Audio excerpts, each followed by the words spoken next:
இந்த சி ப்ரோக்ராமில் இருக்க இஃப் லேடரை இந்த மாதிரி ஸ்விட்ச் ஸ்டேட்மெண்ட்டுக்கு மாற்றி எழுதியிருக்கேன். ஸ்விட்ச் ஸ்டேட்மெண்ட்டோட சின்டாக்ஸ் ஸ்விட்ச் ஆஃப் எக்ஸ்பிரஷன், அதுக்கப்புறம் நிறைய கேசஸ் கொடுக்கலாம். கடைசியாக டிஃபால்ட் கேஸ், எந்த கேஸோடையுமே மேட்ச் ஆகலை அப்படின்னா இந்த டிஃபால்ட் கேஸ் எக்ஸிக்யூட் ஆகும்.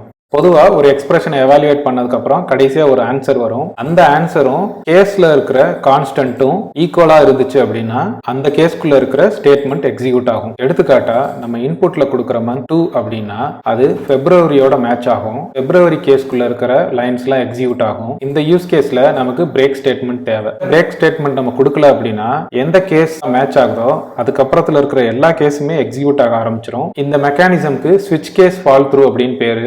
எடுத்துக்காட்டா இந்த ப்ரோக்ராம்ல யூசர்ட்ட இருந்து 1 to 7ல ஒரு நம்பர் வாங்கி அது வீக்கெண்டா வீக் டேவான்னு பிரிண்ட் பண்றோம். யூசர் கொடுக்குற நம்பர் டியூஸ்டேக்கு மேட்ச் ஆச்சு அப்படின்னா வரிசையா எல்லா கேஸும் ஃபால் த்ரூ ஆகிட்டே வந்து இந்த பிரிண்ட் ஸ்டேட்மெண்ட் ஒர்க் ஆகும்.